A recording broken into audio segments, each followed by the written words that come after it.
Seperti tak pernah ada habisnya, kasus yang menimpa Al Zaitun terus bermunculan. Pemerintah terus mendalami kaitan Pondok Pesantren Al Zaitun dengan negara Islam Indonesia. Menko Polhukam Mahfud MD membenarkan Al Zaitun memiliki latar belakang Yayasan Negara Islam Indonesia meski saat ini sudah berubah. Badan Nasional Penanggulangan Terorisme pun sudah melihat indikasi itu, namun harus bisa dibuktikan secara hukum. Tak hanya itu, publik pun mendesak PPATK membuka transaksi Al Zaitun dan Panji Gumilang yang sudah dianalisis. Rangkaian kontroversi Al Zaitun membuat sejumlah pihak mendesak pemerintah agar pondok pesantren pimpinan Panji Gumilang diusut tuntas. Tim TV One mengabarkan.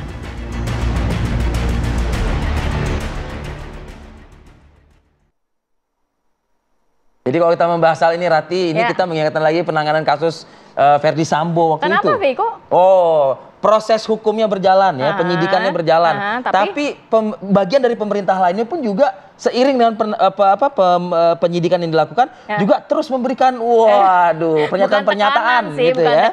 Bukan tekanan, tapi wajar seorang Menko Polhukam mungkin menyampaikan itu agar terang benderang lah. Karena di publik juga bergejolak, Vi. Banyak juga tuntutan untuk segera menutup Al Zaitun dan lain-lain sebagainya. Kita akan membahas mengenai hal ini dengan dua narasumber. Sudah ada Irjen Purnawirawan Arianto Sutadi, Penasihat Kapolri. Assalamualaikum, selamat pagi Pak Arianto. Selamat pagi Pak Arianto. Sehat Pak? Pagi. Belum tidur Baru sampai Jakarta ya Pak ya. Kemudian juga ada Ibu Leni Siregar, mantan wali santri Pondok Pesantren Al Zaitun. Selamat pagi Bu Leni. Pagi Mbak Rati. Pak Arianto, saya izin ke Bu Leni dulu Pak. Silakan. Ini yang memang sudah mengetahui, anak juga pernah santri di sana ya Bu ya. Iya. Tahun berapa tuh? Tahun berapa Bu? Dari 2019 sampai 2021 sampai Januari. Lulus atau? Tidak sempat lulus. Mengundurkan diri? Iya, saya menarik anak-anak saya. Kenapa akhirnya sebagai wali murid memutuskan hal itu? Karena pada saat itu terdengar kasus dugaan pelecehan seksual yang dilakukan ke pegawainya. Dari yang lakukan? Dari almarhum suaminya korban. Pada saat itu. Jadi yang saya melakukan tabayun. siapa dugaannya waktu itu? Yang melakukan saat itu pimpinan pesantren. PG. Iya. Kemudian? Ya, jadi saya tabayun. Saya cross check ke almarhum suaminya korban pada saat itu. Kemudian juga sempat dekat juga berteman dengan korban. Dan saya dapati juga bukti-bukti voice note dan saya kenal suara itu suara siapa. Kemudian juga satu video percakapan ya yang memang meyakinkan saya memang itu adalah pimpinan pesantren dan juga korban. Dari situ saya yakin sebelum viral di media massa saya tidak kuat untuk menanggung malu gitu ya. Saya tarik anak-anak saya dari situ. Anak-anak berapa orang?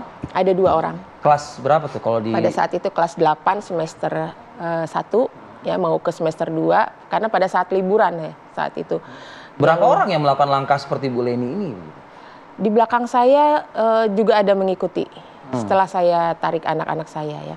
Begini karena pada saat itu langsung diputus kontak untuk berkomunikasi dengan almarhum suaminya ini dan juga korban itu dilarang untuk berkomunikasi dan bahkan disuruh blokir media sosialnya agar tidak ada komunikasi, mungkin supaya tidak ada berita yang meyakinkan para wali santri yang juga orang dalam untuk mempercayai apa yang sudah disampaikan oleh almarhum Pak Rukial. Jadi dugaan pelecehan seksual itu tidak berlanjut sampai saat ini begitu ya?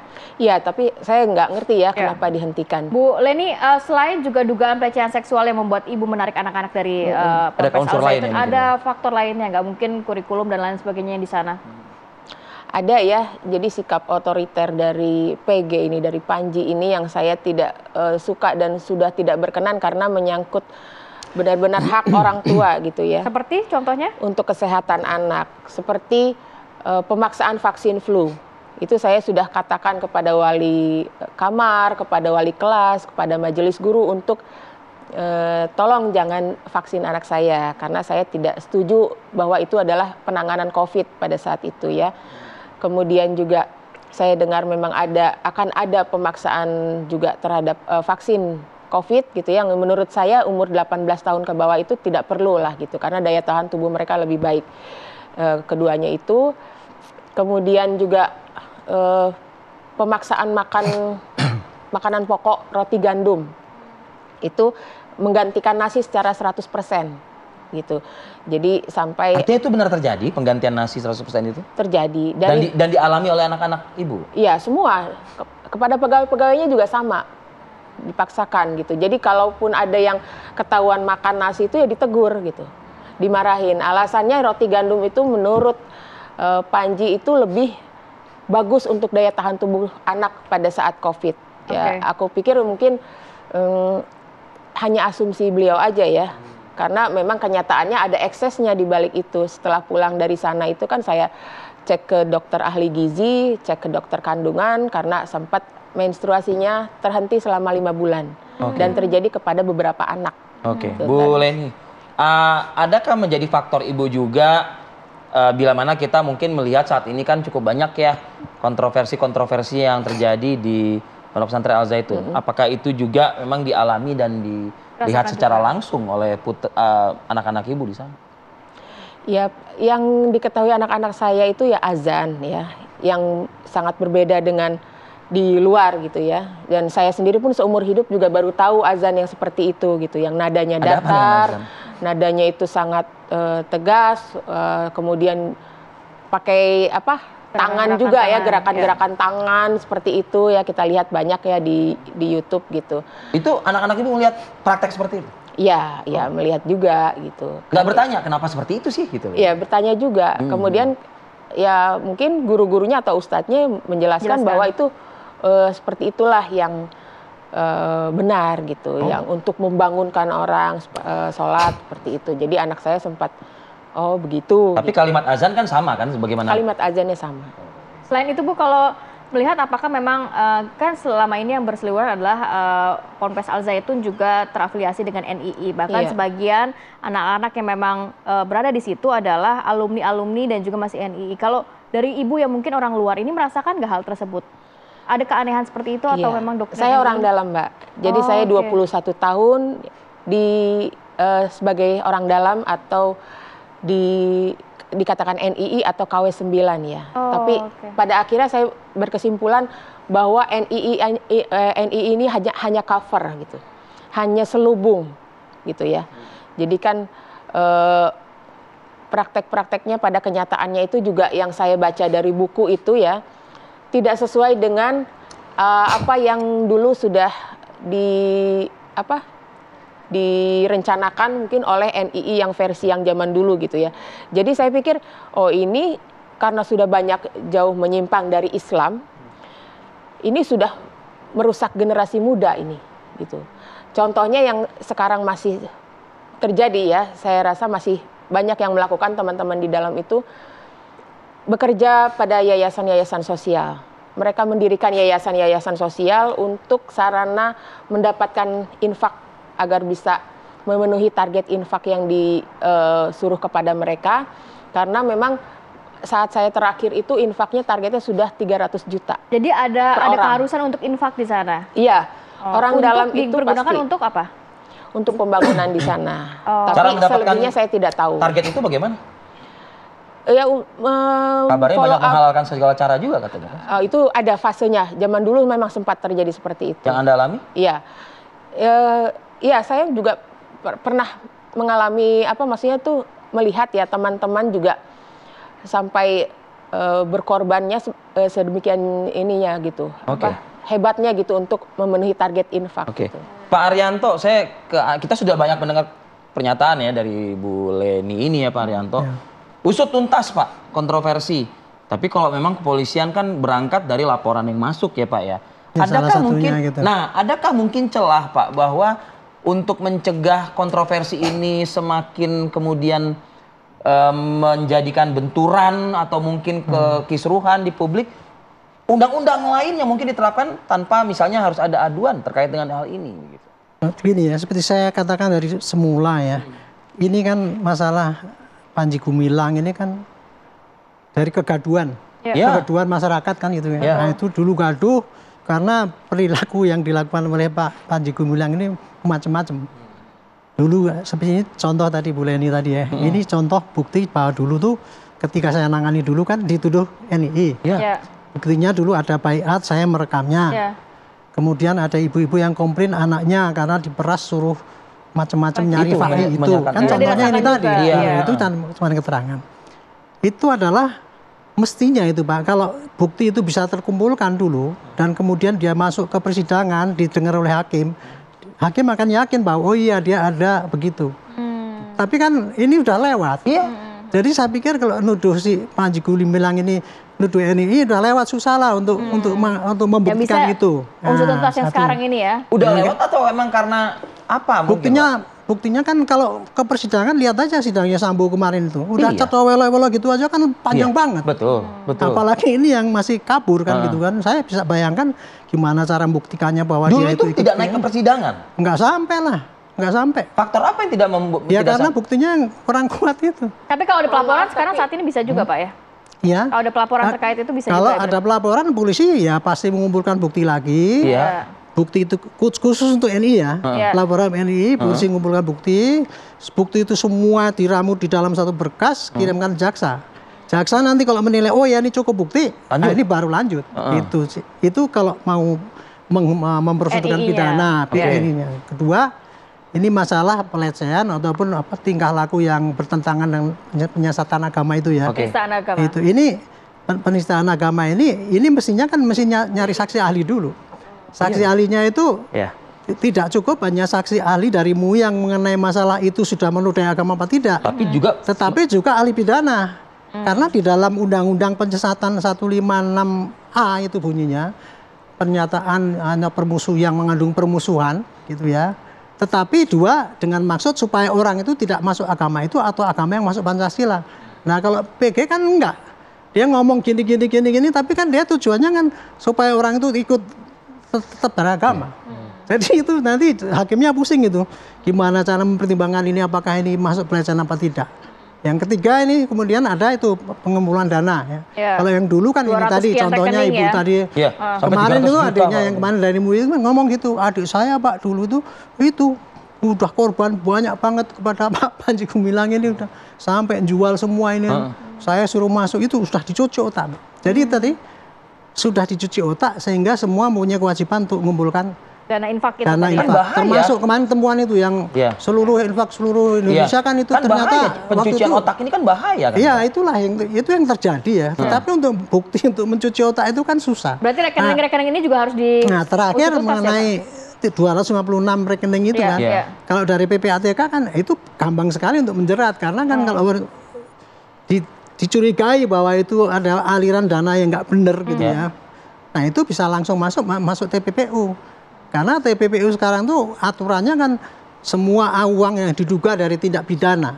Sedangkan tindak pidana apa dulu? Kalau dulu kan cuma TPPU pertama kali itu keluarnya kan hanya untuk memerangi narkoba aja dan korupsi. Sekarang A sampai Z bisa masuk ke TPPU. Semua jadi semua jenis kejahatan dari narkoba sampai penggelapan Bu, pencurian terus masuk situ.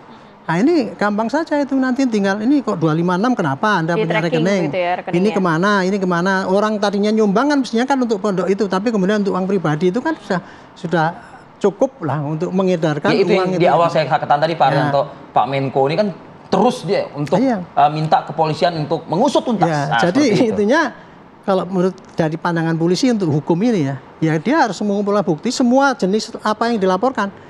Dan tidak selalu laporan Pak. Polisi kalau menyelidiki ada dugaan dia bisa juga masuk. Bisa berarti situ? Bisa. Pakai laporan model B atau apa itu. Baik. Kita jeda dulu ya. Bu Leni. Kami akan kembali saat lagi. Ya, semasa commercial break, wah ini perbincangan di studio cukup hangat loh. Pak Arianto tadi ini kita kan pernah mewawancari Bapak juga sebelumnya dan kita tahu rekam jejak Bapak cukup mendalam lah, cukup intens begitu ya, all out dalam menangani NII ya Pak ya, dugaan NII. Dulu. Periode 2002 ya Pak ya. Nah artinya Pak, kalau tadi kan di segmen sebelumnya Bapak mengatakan ini kan tidak lanjut ke persidangan. Mestinya gitu harusnya gitu. Mestinya lanjut Pak, mestinya lanjut tapi kan tidak berlanjut. Jadi gonjang ganjing ini Pak bisa berakhir apabila semua yang digonjang ganjingan itu dibawa ke peradilan. Betul.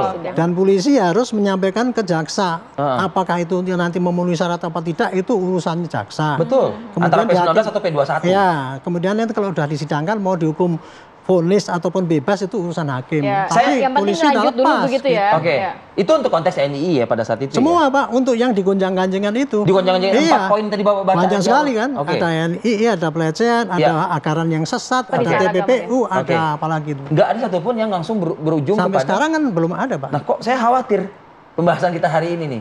Usut tuntas. Bahkan Menko Polhukam juga sudah menekan gitu ya. Ini kalau sekarang saya yakin polisi kan udah buka penyidikan kemarin. Betul. Satu kan. Tapi tersangka belum ada Pak Arianto.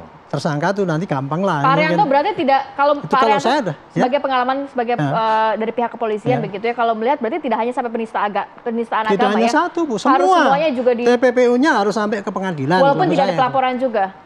Nggak perlu pakai pelaporan, dan PPATK kan sudah melaporkan pada ini kecurigaan. Pak Menko juga udah ngomong soal yang rekening itu. Kalau TPPU itu kan asalnya dari PPATK Pak, ini mencurigakan Pak, polisi menyelidiki ini.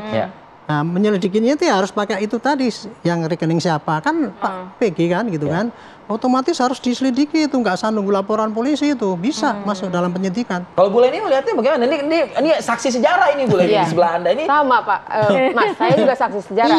Dan saya juga kemarin baru saja melihat rekaman video pembaiatan itu. Gitu. Masih ada terjadi? Ada, itu di penelitinya sendiri Bang Taufik Hidayat. Enggak, itu video lama atau video baru? Video lama, gitu kan. Tapi pada saat ini pun sudah diadaptasi, gitu. Cara merekrutnya itu diadaptasi kalau melalui video lama yayasan artinya kan benar terjadi ada pembayatan kan? Iya. Tapi kok 2002 kenapa nggak lanjut ke persidangan? Anda bertanya-tanya nggak tuh? Bertanya-tanya lah. Pada saat ini kan akhirnya bertanya-tanya kok, maksudnya tuh tidak teliti itukah serumit aparat, itukah begitu? Serumit itukah untuk mengusut menurut ini? Anda emang serumit itu? Atau ada indikasi lain? Ya saya pikir karena ada pelindungnya itu, gitu. Pada saat ini saya berpikir begitu. Kalau di dalam itu sebenarnya kondisinya seperti apa sih sehingga kok banyak sekali mungkin teman-teman Mbak juga masih berada di dalam begitu ya? Apa yang membuat akhirnya kalian percaya, bahkan mengeluarkan uang, bahkan menitipkan anaknya di situ? Jadi karena ada niat keagamaan kita untuk lebih baik beragama gitu ya. Awalnya. Iya, awalnya itu seperti itu. Tidak ada motif lain. Kalau jajaran-jajaran bawah itu saya tahu persis gitu, yang teman-teman sebaya atau di atas saya sedikit gitu ya, saya tahu memang niat mereka tuh tulus untuk beragama, untuk membangun bangsa ini, tapi diseret dengan cara yang salah gitu. Dan pada akhirnya mereka pun dengan dalil-dalil Al-Quran menerima. Tapi tidak ada paksaan sama sekali ya? Di sana? Tidak ada, tapi kan secara persuasif atau ya menekan mental juga ada gitu. Pada zaman-zaman dulu ya, kalau sekarang itu memang lebih halus karena dengan yaitu pemahaman materialisme, diberi kedudukan yang enak. Janji-janji apa yang diberikan? Ya kalau masalah janji-janji kan terkait doktrin agama juga ya, tentang ya surga gitu kan, bahwa surga itu juga di dunia bisa kita ciptakan seperti itu. Baik. Di Zaitun sana contohnya gitu. Oke. Terakhir dari Anda mungkin Pak Arianto. Sebagai penutup, kita pengen optimis, jangan pesimis Pak melihat hal ini. Karena masyarakat juga bergejolak. Tapi Anda orang yang sudah cukup optimis di zamannya, gimana Pak Arianto? Ini waktunya yang paling bagus Pak, karena sekarang ada medsos, jadi ada desakan dari masyarakat semua. Beda sama zaman dulu. Kalau dulu kan enggak, itu kasus ditutup semua, cuma silent aja kan gitu kan. Akhirnya sekarang muncul lagi, karena ini politik kan gitu. Jadi saya pikir sekarang waktunya kumpulkan bukti semaksimal yang bisa. Itu ya, yang bisa itu kemudian kirim aja ke kejaksaan, kemudian ke pengadilan. Karena Pak, ini urusannya bukan hanya pidana doang yang bisa ditangani polisi ini. Aliran sesat ini nanti tanggung jawabnya para Pak Jaksa nanti, apakah ini dilarang apa tidak, itu nanti kalau aliran kayak gini cuma dipidanakan kan nggak berubah juga kan. Kalau tadi pencucian tadi udah sampai ke bawah kepada itu para santri, ini kan harus pada pemerintah juga menentukan ini nggak boleh gitu kan, aliran kayak gitu. Nah itu dari segi aspek aliran sesatnya gitu. Kemudian dari NII-nya sendiri menurut saya ya itu kewaspadaan daripada BIN sendiri untuk memperdalam ini kira-kira masih perlu didalami atau tidak gitu. Jadi ini cukup besar ya. Tapi untuk polisi sendiri saya pikir sekarang udahlah, penyidikan jelas, kumpulkan barang bukti apa yang bisa, apalagi sekarang ada bukti-bukti elektronik kirimkan saja gitu. Perkara nanti ditolak oleh jaksa, polisi sudah maksimal bekerja, inilah yang bisa dikerjakan gitu. Biar rakyat tahu di mana letak mandeknya itu tadi yang dikatakan Pak itu tadi. Baik, harapannya ini benar-benar sampai diusut tuntas ya Pak Arianto. Terima kasih banyak. Terima kasih. Bu Leni juga terima kasih banyak sudah hadir pada pagi hari ini. Sehat selalu. Sehat selalu untuk Anda berdua tentunya ya. Amin. Oke.